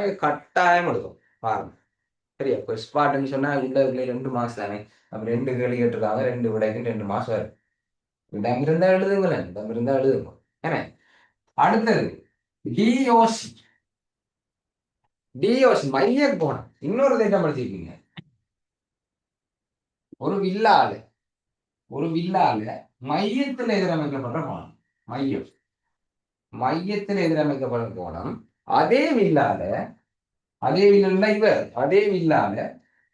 பரிதியில எதிரமைக்கப்படும் கோணத்தின் எத்தனை மடங்கு அரை மடங்கா குழப்புறது நிறைய பேருக்கு மைய கோணம் தான் பரிதி கோணத்தை விட மைய கோணம் தான் பெருசா இருக்கும்னு ஞாபகம் எது எதிர 2 மடங்குன்னு குழம்பாது இவர் எக்ஸ்ன்னு சொன்னா இவர் 2 எக்ஸ் ஆக இருப்பார் சரியா இல்லையா அப்ப மைய கோணம் டபுளாக இருக்கும் அப்ப இது 32 எவ்வளவு 64 வெரி குட் 64 ஆக டிஓசி 64 சரி இப்ப இப்படி மாத்திட்டு இருந்தா இது வந்து 80 பாகை இது வந்து 80 பாகை இது எவ்வளவு 80 பாயிண்ட் வந்துட்டு இது எவ்வளவு 160 என்ன 40 40 2ஆல் பிரிக்கணும் மைய கோணம் தான் டபுளா இருக்கு ஓகே சரி அடுத்த வெளி போவோம் அடுத்த வெளியே பாருங்க பெருக்கல் விருத்தி பிள்ளைகள் பெரும்பாலும் சொன்னா எப்பவுமே இல்லை பெரும்பாலும் 25 கேள்வியில ஒரு கேள்வியாக இடம்பெறுறது செகண்ட் பார்ட்ல கூட்டல் விருத்தியில அந்த கடைசி பகுதி கூட்டல் விருத்திக்கு இப்போ 10 மார்க்ஸ் வரும் கூட்டல் விருத்தியில 10 மார்க்ஸ் வருதுன்னு சொன்னா இந்த 10 மார்க்ஸ்ல 7 மார்க்ஸ் கூட்டல் விருத்தி கேள்வியாகவும் 3 மார்க்ஸ் பெருக்கல் விருத்தி கேள்வியாகவும் வரும்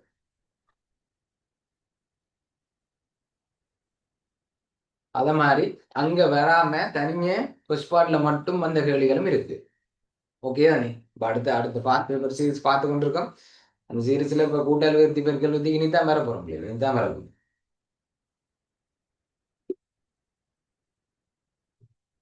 சரியா? அதோட இன்னொரு விஷயம் நேற்று சொன்னா இப்ப பாருங்க, இதுல படித்திறன்கான்ற எழுதி பாருங்க. இந்த இருக்கு, இந்த படித்திறன் வெட்டு துண்டு நேர்கோட்டுல சமன்பாடு காண்ற கேள்வி இருக்கு 13வது கேள்வி. இது வந்து ஒவ்வொரு வருஷம் வார கேள்வி, தவிர்க்காம வரும். சரியா?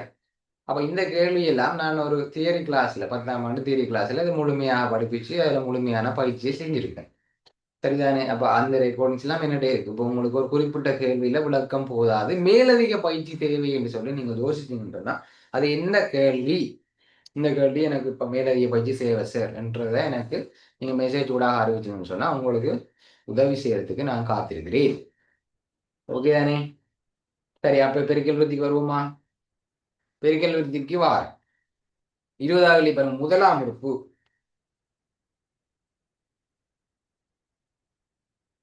ஏப்பரா பிரிண்ட் எடுக்க முடியுது இல்லை. இப்பவும் செய்யாம யாராச்சும் இருந்தீங்கன்னு சொன்னா அப்படி ஏக மாட்டேங்க நம்புறேன். பேப்பரை பிரிண்ட் எடுங்கோ, டைம் வச்சு செய்யுங்கோ, செய்து போட்டு பேனாவையும் ரெட் பெண்ணையும் எடுத்துக்கொண்டு கிளாஸ்ல ஜாயின் பண்ணுவான். பிறகு மிக்சர் பேக்கெட்டையும் சோடா போத்தலையும் எடுத்து படம் பார்க்குற மாதிரி பார்க்கறதுக்கு இந்த படம் இன்ட்ரெஸ்டாகவும் இருக்காது. ஏன்னா ஒரு பாட்டு இல்லை, ஒரு டான்ஸ் இல்லை, அப்ப இன்ட்ரெஸ்டாக இருக்காது. பேப்பரை செய்யுங்கோ, டைம் வச்சு செய்து 25 கேள்வியும் செய்து முடிச்ச பிறகுதான் இப்படியான கிளாஸுக்கு வரணும். அது எந்த கிளாஸ், நீங்க எந்த கிளாஸ் போனாலும் பேப்பரை செய்து போட்டு ஏன்னா அதுக்கு பிறகு இந்த சூன் கிளாஸுக்கு போனீங்கன்னு சொன்னாதான் இன்ட்ரெஸ்டாக இருக்கும். அல்லது இப்போ பாதி பேருக்கு நித்திர வந்துருக்கு. இப்போ செய்யாம வந்து இதுல இருக்கிறவங்களுக்கு என்ன செய்யாம வந்துருக்கீங்கன்னு சொன்னா உங்களுக்கு நித்திர வர்றது தவிர்க்க முடியாது. சரியா? நித்திர வரக்கூடாதுன்னா பேப்பரை செய்துட்டு இன்ட்ரெஸ்டா பார்த்து கொண்டிருக்கோம். எப்படி நீங்க செஞ்சதுக்கும் நான் சொல்லி தந்ததுக்கும் என்ன வித்தியாசம் உண்டு. ஓகே, 20வது போவோம். 20வது முதலாம் உறுப்பு 4, 3ஆம் உறுப்பு 64, 5ஆம் உறுப்பை காண சொல்லில்லை. 5ஆம் உறுப்பை ரெண்டின் வலுவாக எழுதட்டா, முதலாம் உறுப்பு 4, 3ஆம் உறுப்பு 64. முதலாம் உறுப்பு முதலாம் உறுப்பு 4, 3ஆம் இது T1 சொல்லலாம். என்ன முதலாம் உறுப்புனா T1. அங்கால எத்தனையாம் உறுப்பு? 3ஆம் உறுப்பா? 3ஆம் உறுப்பு 64. 3ஆம் உறுப்பு 64. T3 வந்து 64. சரியா? T3 வந்து 64. ஓகே தானே? அப்ப பெருக்கல் விருதின் 5ஆம் உறுப்பை ரெண்டின் வலுவாக தருக. 5ஆம் உறுப்பை கேட்டு T5 என்ன T5 5ஆம் உறுப்பை கேட்டிருக்கு. அது எத்தனை கேட்டு. சரி, அப்ப இவரை யூஸ் பண்ணி நாங்க இந்த கேள்வியை செய்யலாம். எங்களுக்கு ஏ தெரியும், ஆர் தெரியாது, பொது வீதம் என்ன எண்ணாம் உறுப்புக்கு சமன்பாடு என்ன பெருக்கல் விருத்தியில எண்ணாம் உறுப்புக்கு சமன்பாடு என்ன? டிஎன் சமன் ஏ என் சயோன் ஆர் ஏஆர் என் சயோன். சரியா? கூட்டல் விருத்தி பெருக்கல் விருத்தியில கூட்டல் விருத்தி கேள்வியில 2 சமன்பாடு இருக்கு. டிஎன் எஸ்என் என்ன எஸ்எனுக்கு 2 சமன்பாடு, டிஎனுக்கு ஒரு சமன்பாடு. கூட்டல் விருத்தியில பிள்ளைகள் அந்த சரியான நம்பர்ல கூட்டல் விருத்தி செகண்ட் பார்ட்ல செய்யக்குள்ள அந்த சரியான நம்பருக்கு நேரம் அந்த சமன்பாடு எழுதுறதுக்கே ஒரு மார்க் கொடுத்திருந்தாங்க 2025. வேற அப்ப அந்த சமன்பாடுகள் தரமாட்டாங்க. எக்ஸாம் போர்ட்ல கனவளவு மடக்கை கேள்வியில மட்டும்தான் கனவளவுக்குரிய சமன்பாடுகள் பெரும்பாலும் தரப்படும். சரியா? பெரும்பாலும் தரப்படும்.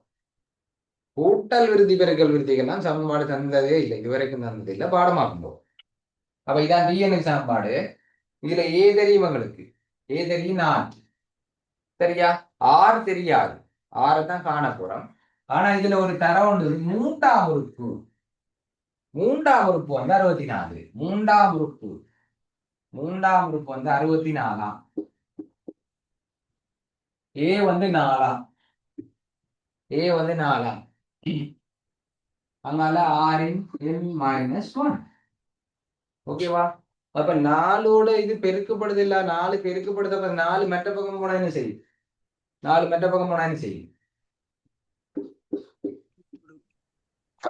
பிரிபடும்.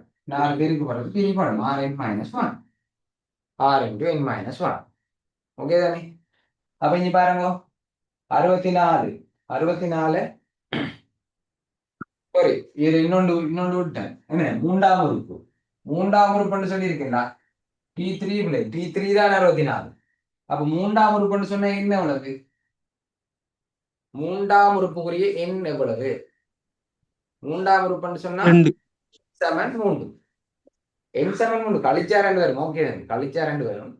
என்ன எவ்வளவு? மூன்றாம் உறுப்புன்னு சொன்னா எண் 3. அஞ்சாம் உறுப்புன்னு சொன்னா எண் 5. 10ஆம் உறுப்புண்டா எண் 10. 10,000ஆம் உறுப்புன்னு சொன்னா எண் 10,000. அப்ப மூன்றாம் உறுப்பு தானே கேட்டது. அப்ப எண் 3. சரி, எண் 3. அப்ப 3ல இருந்து 1 போனா 2. 3ல இருந்து 1 போனா 2. ஓகே தானே? அப்ப இங்க பாருங்க 64 நாங்க 4ஆவது பிரிச்சு எத்தனை வரப்போகுது?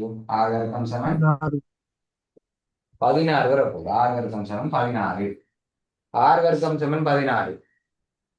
ஓகே தானே? அப்ப அப்படியே 6 வர்க்கம் சமன் 16ண்டா பொது வீதத்தை காணும். வர்க்கத்தை இல்லாம பண்ணா என்ன செய்ய முடியாது? வர்க்கத்தை இல்லாம பண்ணணும்னு சொன்னா வர்க்கம் மூலம் எடுக்கும். இங்க 2 விட வரப்போகுது. பொது விகிதத்துக்கு வர்க்கம் இருந்தால், சரியா, பொது விகிதம் வர்க்கம், அதாவது ரெட்டை எண்ண வரவில்லை, ரெட்டை எண்ண அதுக்கு வரவில்லை. இதுல 2 விடை இருக்கும். 2 விடைகள் இருக்கு.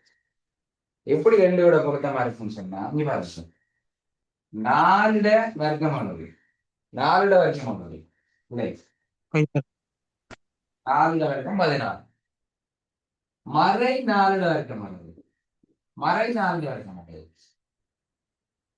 அதுவும் 16 தான். மறை 4ட வர்க்கம் 16. 4 தர 4 16. மறை தர மறை நேர். அப்ப 4ட வர்க்கமும் 16 தான். மறை 4ட வர்க்கம் 16 தான். அப்ப 6 வர்க்கம் சமன் 16 என்று சொன்னா இந்த 6 வந்து நேர் 4ஆகவும் இருந்திருக்கலாம். சரியா, நேர் 4ஆகவும் இருந்திருக்கலாம், மறை 4ஆகவும் இருந்திருக்கலாம். அப்ப பொது விகிதத்தின் அடுக்கு வந்து இரட்டை எண்ணாக வரக்குள்ள, சரியா, அங்க 2 விடை இருக்க போகுது. 6க்கு 2 விடை இருக்க போகுது. சரியா? அப்ப இப்ப 5ஆம் உறுப்பு கேட்டிருக்கல, 5ஆம் உறுப்பு காணுமா? 5ஆம் உறுப்பு காணும். சரியா, 5ஆம் உறுப்பு தான் கேள்வி. அப்ப 5ஆம் உறுப்பு காண போறோம். Tn சமன் ARn -1. ARn -1. அப்ப 5ஆம் உறுப்பு கண்டா T5. 5ஆம் உறுப்பு ஏக்கு பதிலா 4 இருக்கு. ஏக்கு பதிலா 4 தர என்ன, பொது விகிதம் 4. பொது விகிதம் 4 போட்டீங்கன்னு சொன்னா 4 5ஆம் உறுப்புண்டா 5 சயம் உண்டு. 5 சயம் உண்டு. ஓகே தானே? அப்ப என்ன வரப்போகுது? இதுல 4ல இருந்து 1 போனா எத்தனை? 4. 4ல இருந்து 1 போனா 4. 4 4ஆம் இடத்துக்கு வரப்போகுது. 4 4ஆம் இடத்துக்கு வரப்போகுது. அப்ப இதுல விட என்னன்னு வந்து 4ன் வலுவாக தான் சொல்லியிருக்கு. சரியா, 4ன் வலு 2ன் வலுவாக எடுத்துருக்கு. மறுபடியும் காட்டணும் போது,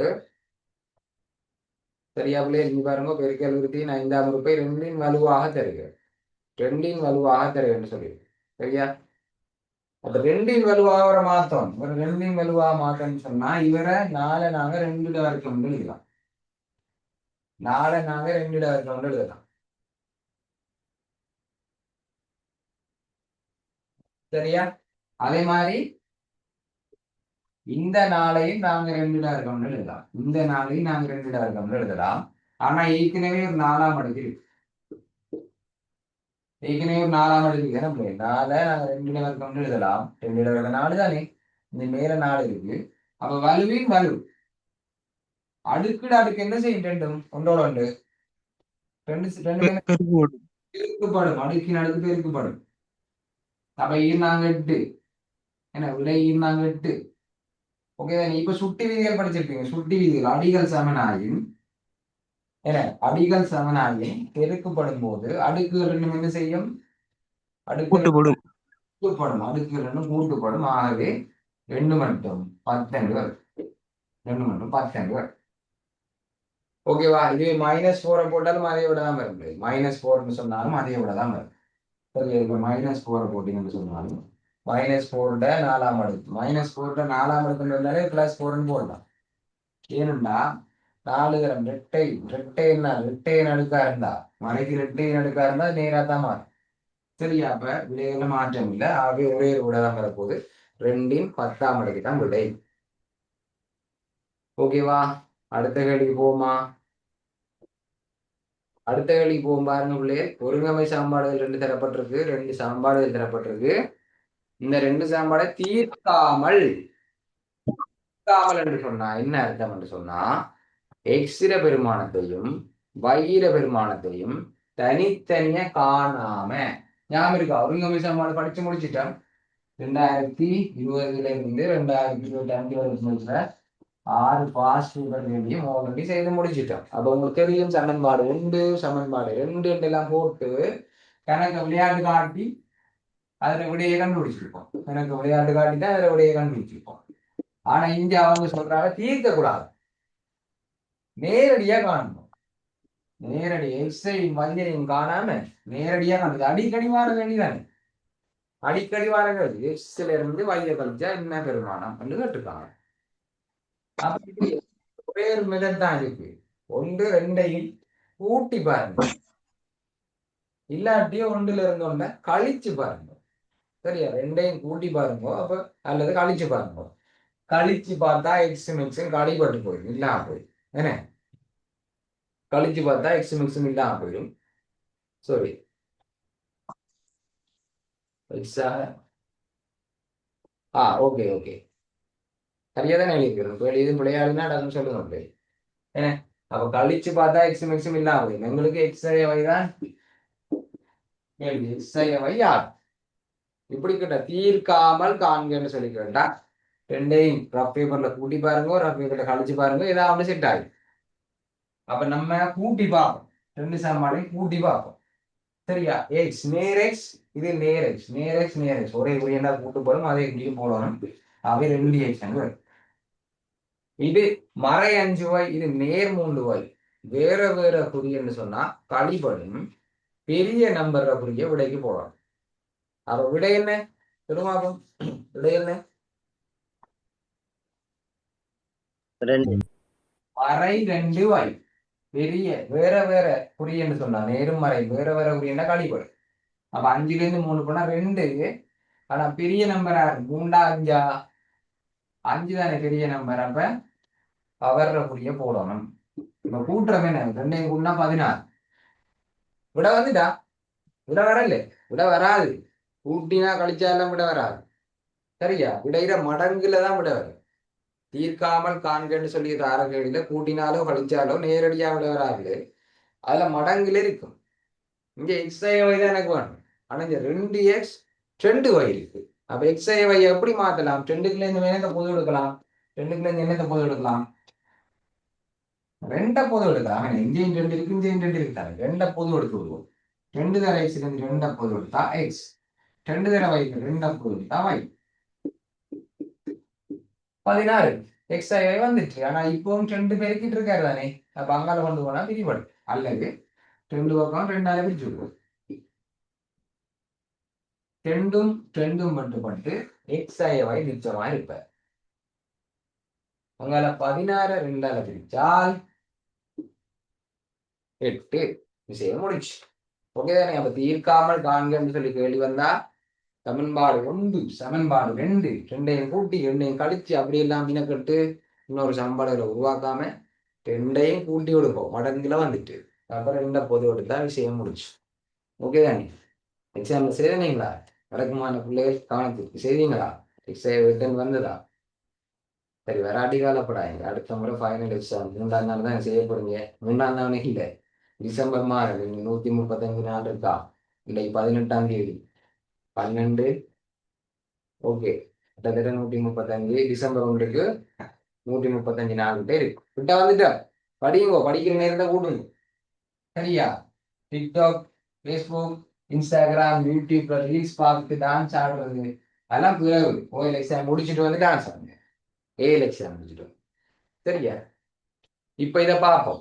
22வது கேள்வி என்ன சொல்லியிருக்கு? சரி என்றா சரி, புள்ளை என்றா புள்ள போடுங்க. ஓகே, சரி என்றா சரி, புள்ளை என்றா புள்ளை. சரியா? அப்ப ஒரு முக்கோணி தரப்பட்டிருக்கு. நடுப்புள்ளி தேட்டம் ஞாபகம் இருக்கா?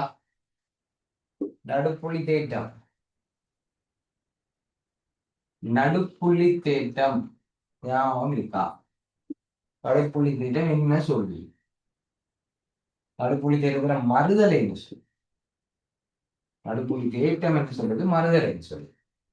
சரியா? பாப்போம். ஓகே, பாருங்க என்னென்ன இந்த தரப்பட்டிருக்கு. ஏடியும் டிபியும் சமனா சரியா அணுகிட்டு இருக்காங்க. அது மாதிரி ஏஇடி 60 பாகைன்னு சொல்லியிருக்கு. சரியா பிள்ளையா?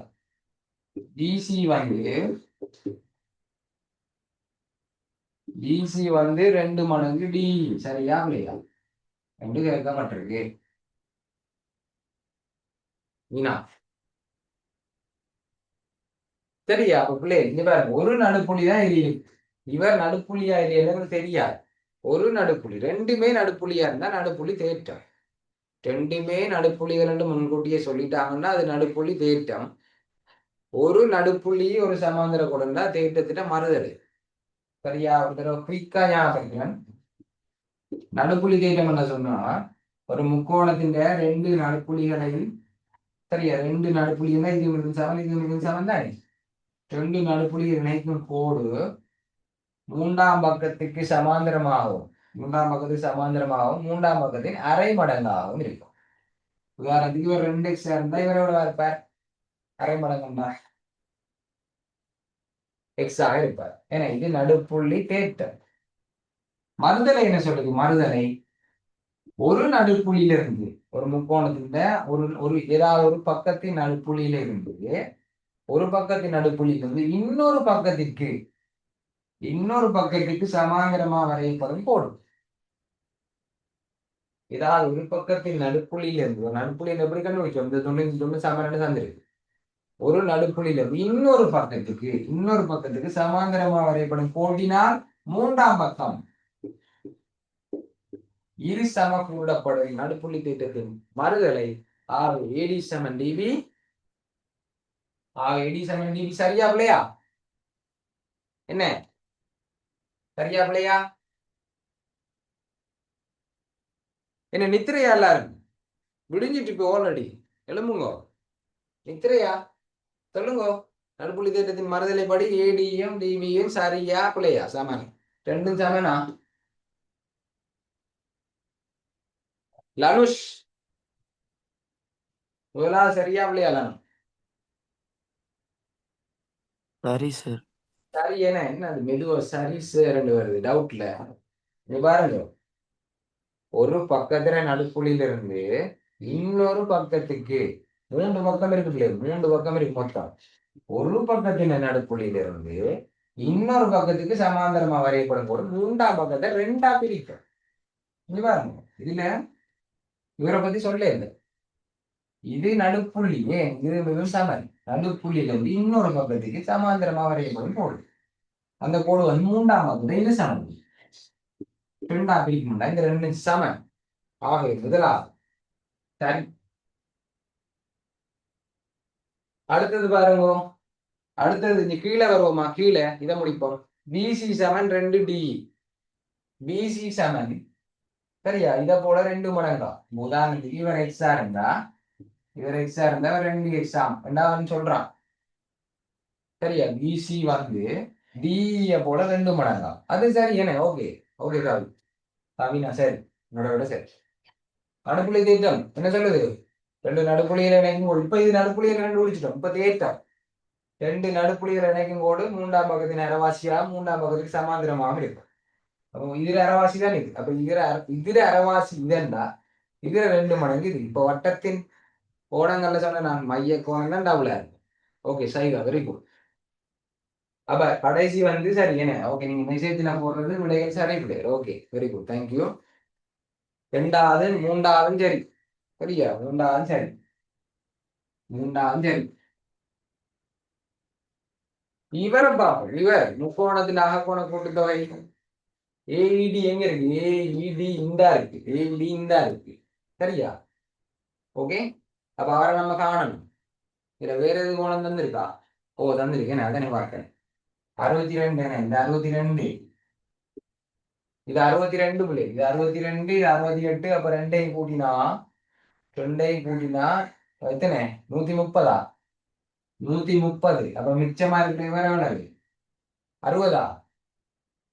எத்தனை? 50. என்ன? 68 62 130. அப்ப 180 இருந்து 130 50. ஏன்னா இங்க பாருங்க, சமாந்தரம் சொன்னா சமாந்தரம் எஃப். எஃப் தெரியுமா? எஃப். எஃப் சரி, எஃப் பண்ணா ஒத்த கோணம். எஃப் வடிவத்துக்கு என்ன ஒத்த கோணம்? இதுல எஃப் எங்க இருக்கு? இந்த பாருங்க, இப்படி வந்திருக்கு. இதுவும் எஃப் தான் இருக்குது. எஃப் எஃப் இப்படி சுத்தி சுத்தி யோசிக்கும். ஒன்று விட்ட கோணம்னா செட் எல்லாம். ஒன்று விட்ட கோணம்னா செட். குத்தெதிர் கோணம்னா எக்ஸ் தேடுவோம். எக்ஸ் இந்த மாதிரி வெளியில பார்ப்போம், கொஞ்சம் கூட பார்ப்போம். அப்ப எஃப் பண்ணா இவரும் ஒத்த கோணம். இந்த இருக்கு இவரும் ஒத்த கோணங்கள். அப்ப இது 50ன்னா இதுவும் 50 ஒத்த கோணங்கள் சமம்.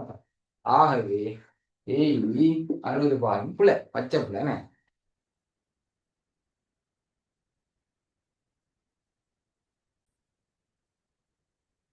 இல்ல. 23வது ஏற்ற கோணம் இறக்க கோணம். சரி, ஏற்ற கோணம் இறக்க கோணம், திரிகோண கணிதம், அளவுடை படங்கள், திசைகோள் என்று சொல்லி இந்த அளவுடை படங்கள் தொடர்பான விஷயங்கள் நிறைய படிச்சிருக்குங்க. ஏற்ற கோணம் இதுல பாருங்க, ஏபிசி என்று சொல்லி ஒரு படம் ஒன்று தரப்பட்டிருக்கு. ஏபிசி என்று சொல்லி ஒரு படம் ஒன்று தரப்பட்டிருக்கு. ஏபிசி. இவர் ஏஆம், இவர் பிஆம், இவர் சிஆம். ஏபிசி. இது செங்கோணம். ஓகே தானே? சமதரையில் உள்ள புள்ளி ஏயிலிருந்து புள்ளி பிக்குரிய ஏற்ற கோணம் 50 பாகை.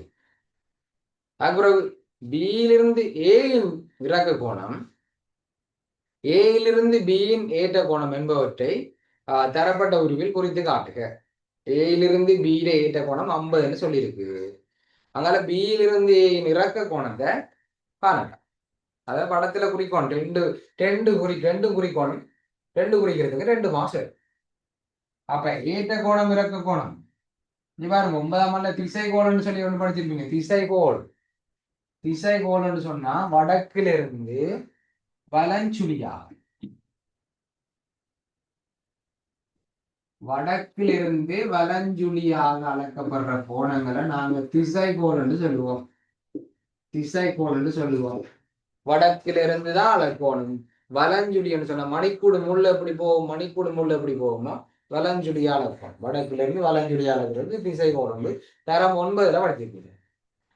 10ஆம் ஆண்டுல தான் ஈட்ட கோணம் இறக்க கோணம் படிப்பீங்க. ஏற்ற கோணம் இருந்தாலோ இறக்க கோணம் சொன்னாலோ எங்கட கண், சரியா? கண் மட்டம். கண்ணுன்னு சொன்னா என்ன? கண் மட்டம் தான் இப்படி கிடையாக இருக்கு. சரியா? இதான் கண்ணுன்னு சொன்னா இது கிடையாக இருக்குது. கண் மட்டத்திலிருந்து மேல் நோக்கி அளக்கப்படுற கோணங்களை நாங்க ஈட்ட கோணம்னு சொல்லுவோம். கண் மட்டத்திலிருந்து அளப்போம். திசை கோணம்னா வடக்குல இருந்து அளக்குற மாதிரி கண் மட்டம் கிடைக்கோட்ல இருந்து மேல் நோக்கி அளக்கப்படுற கோணங்களை ஏற்ற கோணம்னு சொல்லுவோம். சரி, அது மாதிரி கண் மட்டத்திலிருந்து கீழே பார்க்கணும்ல, கீழ் நோக்கி அளக்கப்படுற கோணங்களை நாங்க இறக்க கோணம்னு சொல்லுவோம். கண் மட்டத்திலிருந்து அளப்போம். அதான் விஷயம். இப்ப இங்க வாங்குவோம்.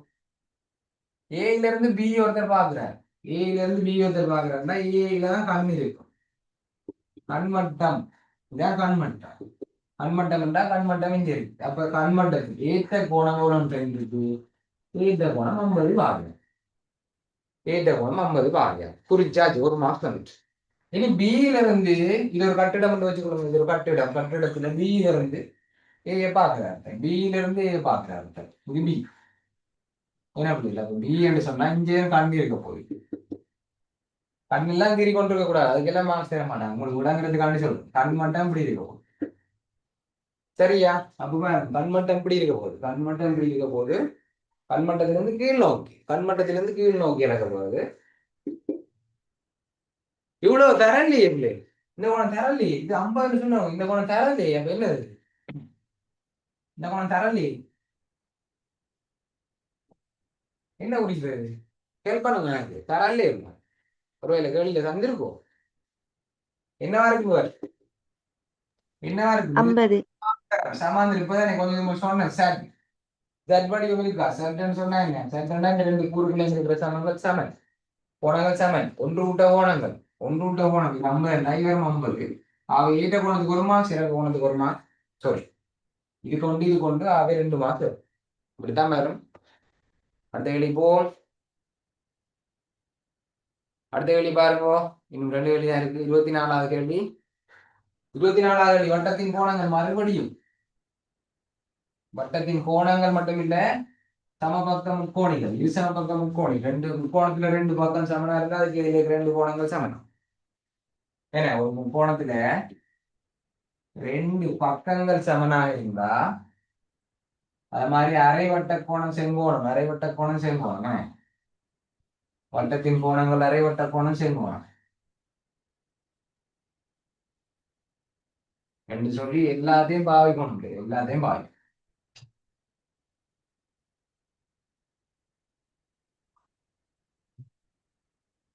போடு கொஞ்சம் சொத்தியா இருக்கு உங்களுக்கு தெரியல. 42 மையம் ஓன்னு சொல்லியிருக்கு. அப்போ அரைவட்ட கோணம் என்று சொன்னா விட்டத்தால இது அமைக்கப்படுற கோணம் செங்கோணமாக இருக்கும். சரியா? இது சியாம், இவர் சியாம். ஏடி வந்து விட்டம் சொல்லியிருக்காங்க. அப்படி சொல்ல தேவையில்ல. ஓ மையம் என்று சொன்னாலே போதும். இதுல இன்னும் உங்களுக்கு ஹெல்ப் பண்ணுவோமா? ஏடி வந்து விட்டம் என்று சொல்லியிருக்கு. அதுல சிடியும் டிபியும் சமனா அது படத்திலையும் குறிச்சிருக்கு. பிஏசி 42 பாகையாம் அதுவும் படத்திலே குறிச்சிருக்கு. ஓ பிஏசி 40 ஓகே. பிசிஏ பரமனை காணு. பிசிஏ ஓகேவா? சரியா? இங்க விட்டம் அரைவட்ட கோணம் செங்கோணம். அப்போ 2 விஷயம் நம்ம வட்டத்தின் கோணம். 3வது விஷயம் இதுதான். விட்டத்துல இருக்கிற 2 எல்லை வச்சு கொடுக்கும். அது 2 வந்து ஜாயின் ஆகுது. பி என்ற புள்ளியில ஜாயின் ஆகுது. அரைவட்ட கோணம் செங்கோணம். 90 90 42 எவ்வளவு? 90 42 132. 132 மிச்சம் எவ்வளவு? 48. Okay very good. 48 சரியா? இவர் 48 என்று சொன்னா நேர்கோட்டில் அடுத்துள்ள கோணம். நேர்கோட்டில் அடுத்துள்ள கோணங்களின் கூட்டுத்தொகை எவ்வளவு? முக்கோணத்தின் ஆகோண கூட்டுத்தொகை 180. ஆமா, நேர்கோட்டில் அடுத்துள்ள கோணங்களின் கூட்டுத்தொகை 180. அப்ப இது 48 என்று சொன்னா இவர் 132. சரியா? 132 சரியா? விளையாடுகிறனா? விளையாடினா சொல்லிப்போம். அப்ப இவர் வந்து 132.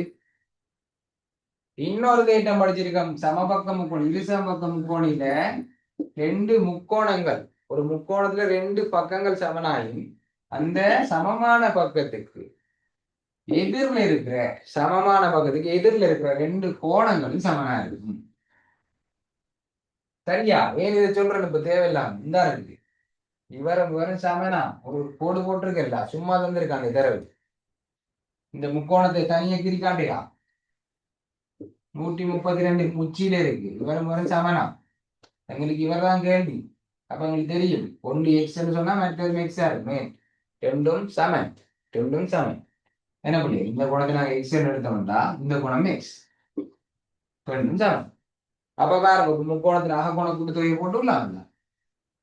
அகக்கோண கூட்டுத்தொகையை போட்டு விடலாம். என்ன எக்ஸையும் 132 கூட்டினா 180.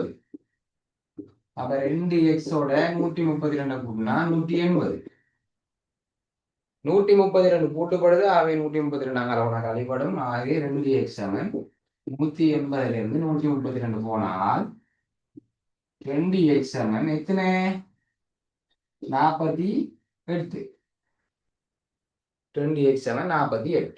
சரியா? அப்ப 2 பக்கம் என்ன செய்வாங்க? 2ஆல் பிரிச்சு விட்டா என்ன வந்துட்டு? எக்ஸ் சமன் 24. Very good. 48 2ஆல் பிரிச்சு எக்ஸ் சமன் 24.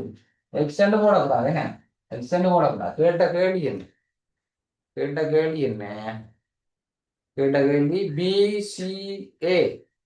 பிசிஏ பருமன். சரியா? ஆகவே பிசிஏ